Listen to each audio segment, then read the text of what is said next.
Bharatiya Janata party की press वार्ता में स्वागत है। मैं थोड़ा शेड्यूल से देरी से आया हूं, इसलिए क्षमा प्रार्थी हूं। सबसे पहले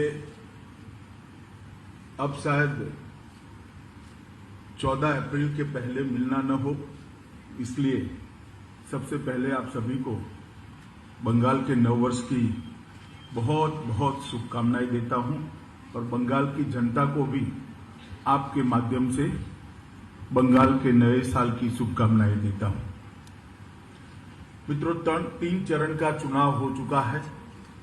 हम चौथे चरण में कल चुनाव में मतदाता अपना अपना वोट कास्ट करेंगे।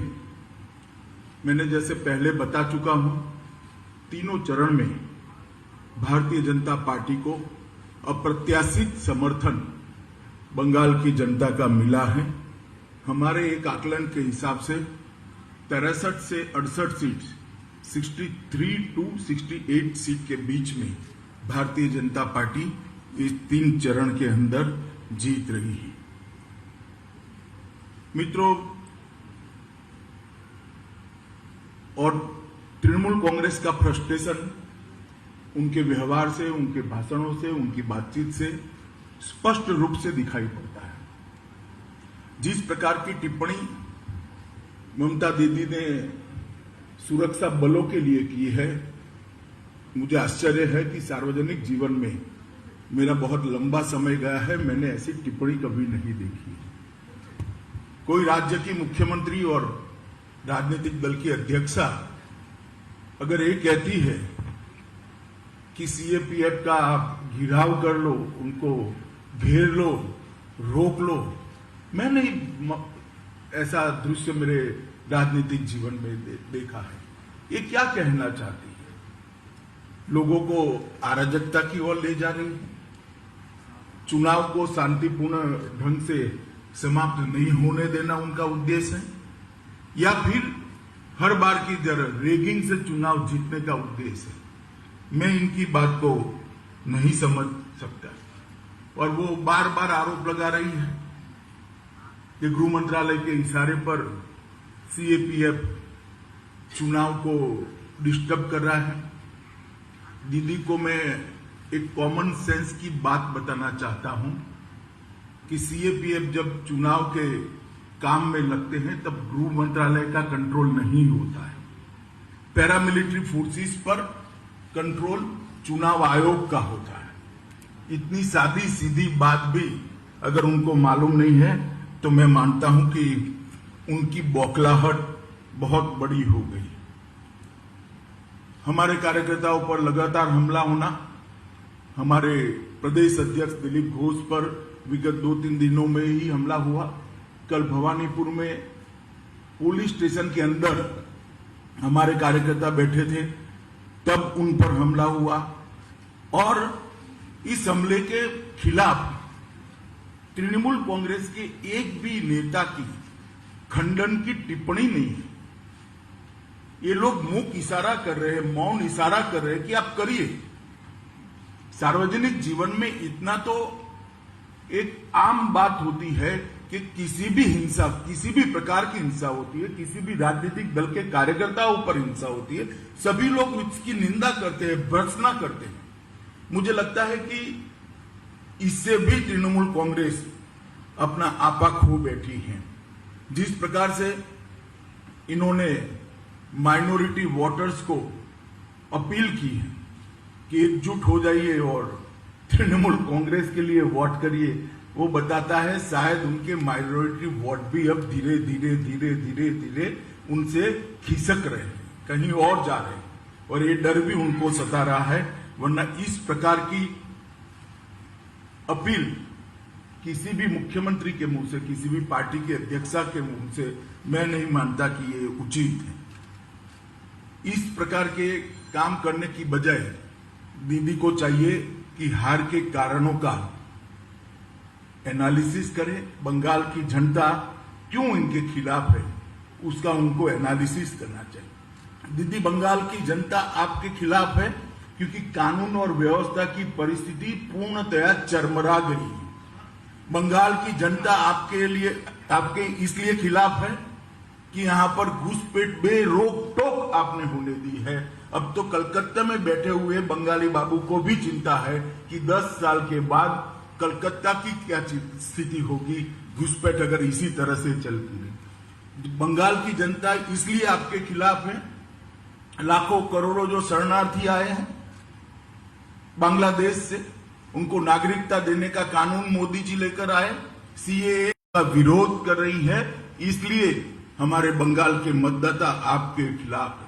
तुष्टीकरण की आपकी जो राजनीति रही, इसके लिए बंगाल की जनता आपके खिलाफ। दुर्गा पूजा में मूर्ति का विसर्जन करने के लिए कोर्ट की सहायता लेनी पड़ती है, सर्कुलर होते हैं, कुछ एरिया में सरस्वती पूजा नहीं होती। किस प्रकार का शासन आपने बंगाल को दिया है, इसको जरा पीछे मुड़कर देखिए। इंफ्रास्ट्रक्चर का खस्ता हाल, इंडस्ट्रियल डेवलपमेंट में जीरो डेवलपमेंट, बेरोजगारी चरम सीमा पर, महिला सुरक्षा के सारे पैरामीटर्स ऊंधे मोह गिरे हुए हैं। सब प्रकार के महिलाओं के खिलाफ के अपराध में 1 से 5 नंबर के अंदर बंगाल खड़ा है। टोलबाजी, सिंडिकेट और भ्रष्टाचार अपनी सभी सीमाएं लांघ गया है। कोल माफिया और गौ तस्करी करने वालों के साथ तृणमूल के पदाधिकारी और वरिष्ठ से वरिष्ठ नेताओं की साठगांठ का पर्दाफाश हो चुका है। अब किस आधार पर बंगाल की जनता से बंगाल का वोट मांगना चाहती है? ढेर सारी जन कल्याण की योजनाएं जो मोदी जी ने बंगाल के लिए भेजी, उसको आप नीचे नहीं पहुंचने देती है। चाहे आयुष्मान भारत की योजना हो, चाहे प्रधानमंत्री जी ने किसानों के लिए 6,000 रुपया प्रति साल भेजा है, उसकी योजना हो, चाहे ग्रामीण सड़क बनाने की प्रधानमंत्री ग्रामीण सड़क योजना का विस्तार हो, चाहे रेलवे के एक्सपांशन की बात हो, हर चीज में आपने अड़ंगा लगाया है। राजनीतिक दृष्टिकोण से मोदी जी लोकप्रिय न हो जाए, इसके भय से बंगाल के विकास को धीरा करने का काम, रोकने का काम आपने कहा है।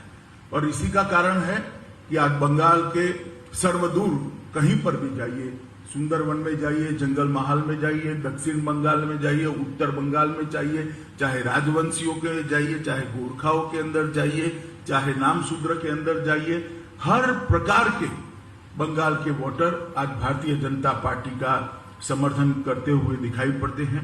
और कई विशिष्ट लोग भारतीय जनता पार्टी में जुड़े हैं, इतना नहीं, पहली बार चुनाव लड़ने का साहस भी किया है। मैं साहस शब्द इसलिए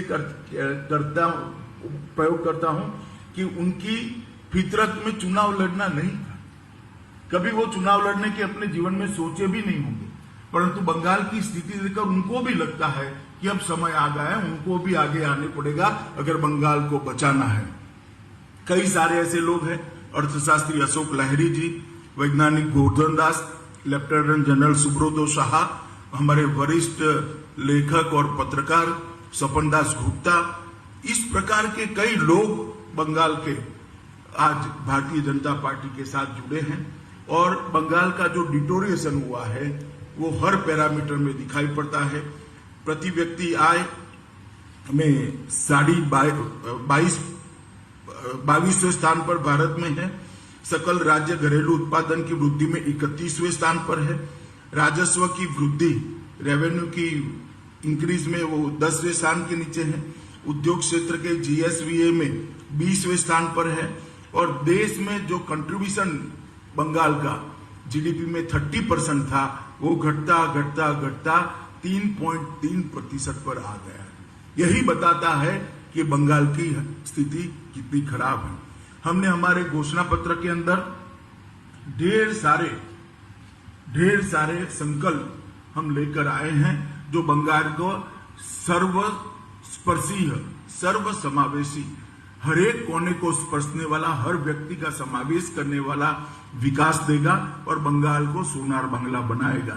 जहां तक आर्थिक विकास की बात है, हमने सोनार बांग्ला आर्थिक पुनरुत्थान टास्क फोर्स का गठन करने की बात करी है, जिसमें देश के जाने माने अर्थशास्त्री होंगे जो आगे बंगाल को कैसे ले जाना इसकी रणनीति तैयार करेंगे।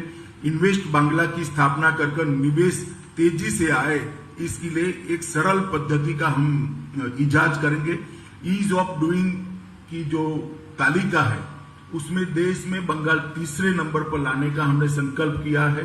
100% गारंटी कवर के साथ एमएसएमई को 10 लाख की लोन कोई भी कोलेटरल गारंटी के बगैर देने के लिए हम योजना लेकर आए हैं। गुरुदेव रूरल एडवांसमेंट मिशन के तहत लगभग 2 लाख करोड़ ग्रामीण इंफ्रास्ट्रक्चर में इन्वेस्ट करने का भारतीय जनता पार्टी की सरकार ने तय किया है। उज्जवल बांग्ला मिशन के तहत शहरी क्षेत्रों के इंफ्रास्ट्रक्चर के लिए 5 साल में 30,000 करोड़ रुपया इन्वेस्ट कर हम इसको आगे बढ़ाएंगे। पूरे प्रदेश के अंदर सड़कों का जाल बिछाने के लिए 1 लाख करोड़ के इन्वेस्टमेंट की लक्ष्य हमने तय किया है और हर परिवार में कम से कम एक रोजगार देने का संकल्प हमने यहाँ पर आप लोगों के सामने रखा है। कृषि के लिए भी 10,000 रुपया प्रति साल हर किसान को दिया जाएगा। जो 18,000 रुपया अब तक बाकी है वो केंद्र सरकार की सहायता से सरकार बनने के 1 सप्ताह के अंदर ही हर किसान के बैंक अकाउंट में सीधा ट्रांसफर कर दिया जाएगा। 75 लाख किसानों को 18,000 रुपया 1 सप्ताह के अंदर जो उसका अधिकार है हम देने का काम करेंगे। छोटे और सीमांत किसानों के और भूमिहीन मजदूरों के बच्चों को केजी से पीजी तक की पूरी शिक्षा का भार बंगाल सरकार वहन करेगी। महिलाओं के लिए भी हम ढेर सारी चीजें लेकर आए हैं।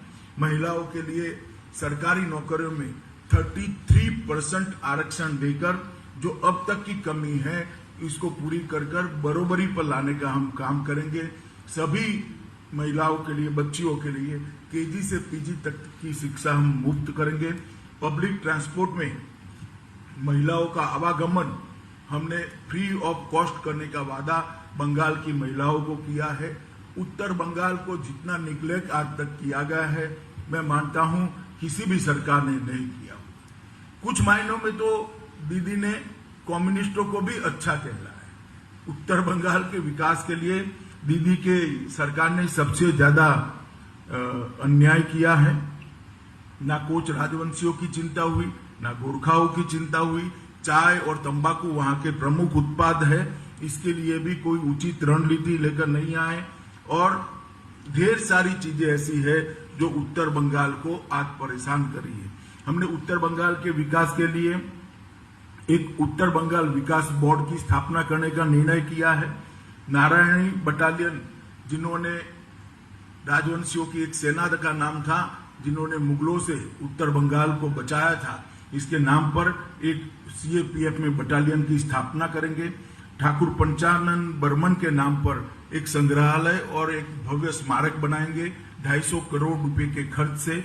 मदन मोहन मंदिर, कमलेश्वरी मंदिर, जलपेश मंदिर, इसको एक पर्यटन का केंद्र बनाकर एक सर्किट बनाने का काम करेंगे। बहादुर वीर चिला रॉय के सम्मान में कूच बिहार में एक पैरामिलिट्री ट्रेनिंग सेंटर की स्थापना करेंगे। उत्तर बंगाल में एक केंद्रीय विश्वविद्यालय, सेंट्रल यूनिवर्सिटी बनाई जाएगी। उत्तर बंगाल में एक एम्स बनाया जाएगा और कलकत्ता और सिलीगुड़ी के बीच में नेताजी सुभाष चंद्र बोस 700 किलोमीटर का रोड का निर्माण कर उत्तर बंगाल को कलकत्ता के साथ जोड़ने का हम काम करेंगे। बागडोगरा हवाई अड्डे को अंतर्राष्ट्रीय हवाई अड्डे के रूप में परिवर्तित करेंगे। सिलीगुड़ी में मेट्रो की सेवा शुरू करेंगे। सिलीगुड़ी में एक आईटी पार्क की स्थापना होगी। उत्तर बंगाल में अन्नदाता मेगा फूड पार्क की स्थापना करेंगे। एक चाय पार्क भी निर्माण करेंगे। इसके अंदर विशेष रूप से 100 करोड़ रुपए की लागत से चाय के औषधीय गुणों का रिसर्च का काम होगा। हर्बल दवाइयों के निर्माण के लिए भी एक हर्बल फार्मा पार्क की स्थापना करेंगे और गोरखा उपजातियों को अनुसूचित जनजाति की रूप में मान्यता देने के लिए भी हम काम करेंगे। एक भव्य गोरखा स्वतंत्र सेनानी संग्रहालय दार्जिलिंग में बनाएंगे।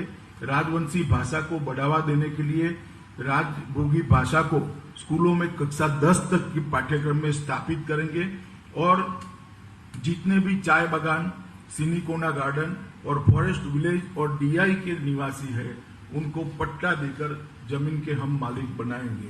हमने कलकत्ता की स्थिति को सुधारने का भी संकल्प किया है। आज तक कलकत्ता पर 10 साल के अंदर जस का तस जैसे कम्युनिस्ट छोड़कर गए थे वैसा ही रखा है। एक जमाने में सिंगापुर के डेवलपमेंट का मॉडल कलकत्ता का हुआ करता था। आज वो कलकत्ता की स्थिति बहुत गिरी हुई है। हमने सोनार बांग्ला का हमारा जो अभियान है उसकी शुरुआत कलकत्ता से होगी। सिटी ऑफ जॉय को हम सिटी ऑफ जॉय तो रहेगा ही रहेगा, बाद में सिटी ऑफ फ्यूचर में भी उसको कन्वर्ट करने का हम काम करेंगे। कोलकाता के लिए 22,000 करोड़ का कलकत्ता डेवलपमेंट फंड निर्माण करेंगे, जो कलकत्ता के कंप्लीट इंफ्रास्ट्रक्चर को फिर से एक बार स्ट्रेंथ देने का काम करेगा। घरेलू उपयोग के लिए 200 यूनिट तक की बिजली हम फ्री करेंगे। अगले 5 वर्षों में कलकत्ता को भारत के वित्तीय केंद्र के रूप में एक आर्थिक राजधानी बनाने के लिए हम एक कमेटी बनाकर इसको आगे बढ़ाएंगे। कलकत्ता स्टॉक एक्सचेंज को आर्थिक गतिविधियों के लिए हम फिर से पुनर्जीवित करने का प्रयास करेंगे। नए आईटी पार्क की स्थापना करेंगे और मौजूदा आईटी पार्क के अंदर 300 करोड़ रुपया और इन्वेस्ट कर इसको ज्यादा लॉजिकल बनाने का काम करेंगे। एक नए जैव प्रौद्योगिकी पार्क की स्थापना करेंगे जो 100 करोड़ के खर्च पर होगा। सभी इमारतों को इसका फायर ब्रिगेड का दृष्टि से ऑडिट कर हम इसको सेफ बनाने का काम करेंगे। एक नए अग्निशमन केंद्र की स्थापना और नए अग्निशमन कॉलेज की स्थापना कलकत्ता में करेंगे। हर कोने में सीसीटीवी का जाल बुनकर कलकत्ता को गुंडों से मुक्त कराने का काम करेंगे और एक ही कार्ड से मेट्रो, लोकल ट्रेन और बसों के लिए एकीकृत परिवहन कार्ड लॉन्च करेंगे, जो काफी बड़ी मात्रा में कलकत्ता के निवासियों की परेशानी को कम करेगा। 10 बहुमंजिला पार्किंग स्थान का हम निर्माण करेंगे। 1500 करोड़ के खर्च से स्वच्छ कलकत्ता का एक फंड बनाएंगे। 1000 करोड़ की लागत से रानी रासमती नदी विकास परियोजना लाएंगे।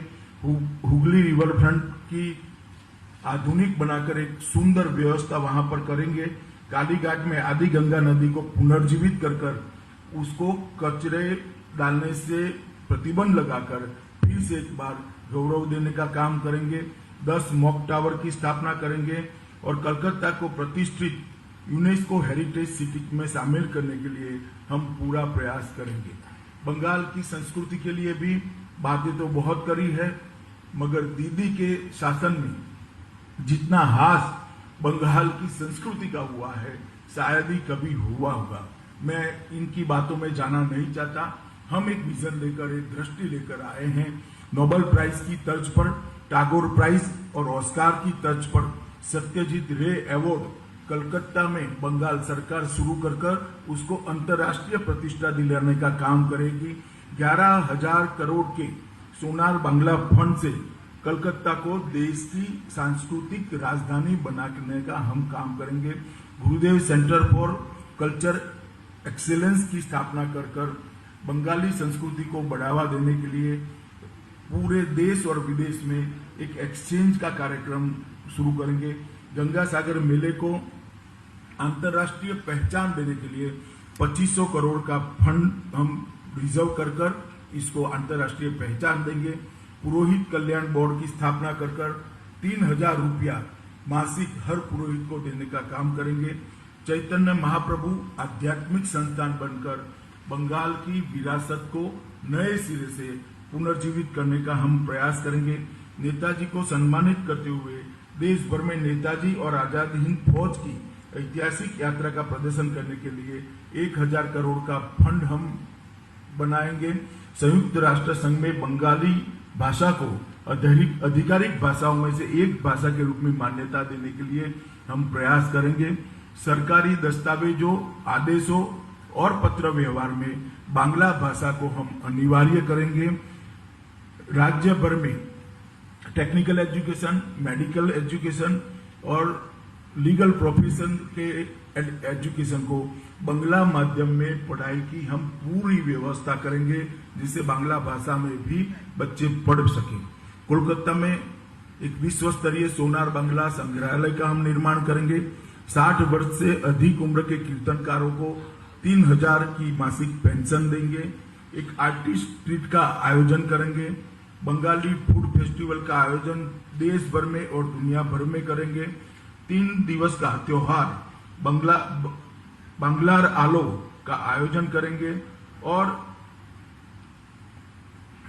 सुभाष चंद्र बोस, ईश्वर चंद्र विद्यासागर, बंकिम चंद्र चट्टोपाध्याय, रास बिहारी बोस और महर्षि अरविंदो जैसे बंगाली नायकों के नाम पर एजुकेशन चेयर देश भर की सभी यूनिवर्सिटियों में और कुछ अंतर्राष्ट्रीय यूनिवर्सिटियों में भी बनाने का काम करेंगे और 1000 करोड़ के कोष के साथ बंगाली कलाकार कल्याण बोर्ड की भी हम स्थापना करेंगे।